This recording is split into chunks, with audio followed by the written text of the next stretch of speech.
ديار مدين ديار مدين يادين كوماندوس سوماليا تسجيل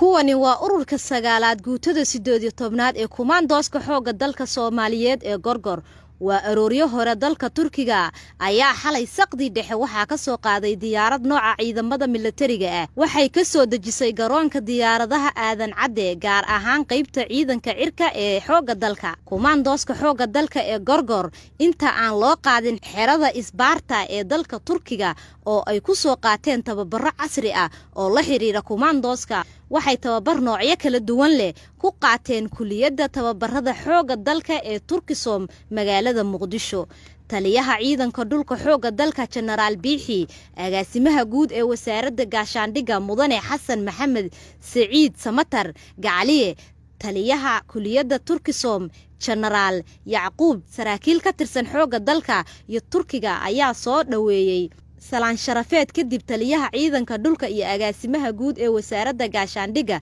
ayaa mid u gacan qaaday saraakiisha iyo askarta ururka sagaalaad ee guutada 18aad ee Gorgor iyagoona muujiyay inay aad ugu faraxsan yihiin ku soo laabashada dalkooda hooyo u qaabilsamaha arrimaha tababarada ee Turkiga Usmaan Yalmas oo goobta ka hadlay ayaa sheegay in ururka sagaalaad qaybihiisa kumaandooska xooga dalka ee Gorgor isla markaasna tababar casri ah ku soo qaateen dalka Turkiga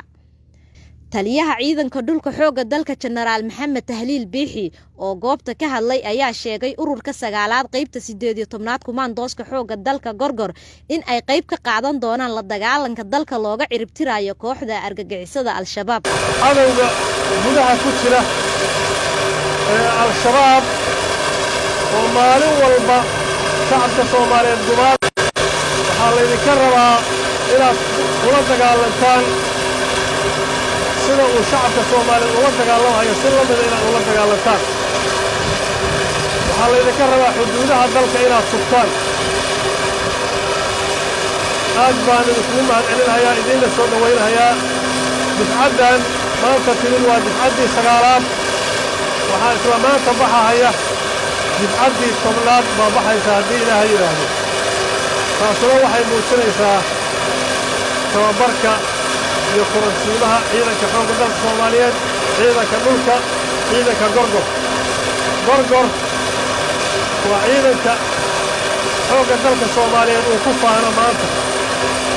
cadawguna uu ka naxo Gorgor ha noolaado Gorgor ha noolaado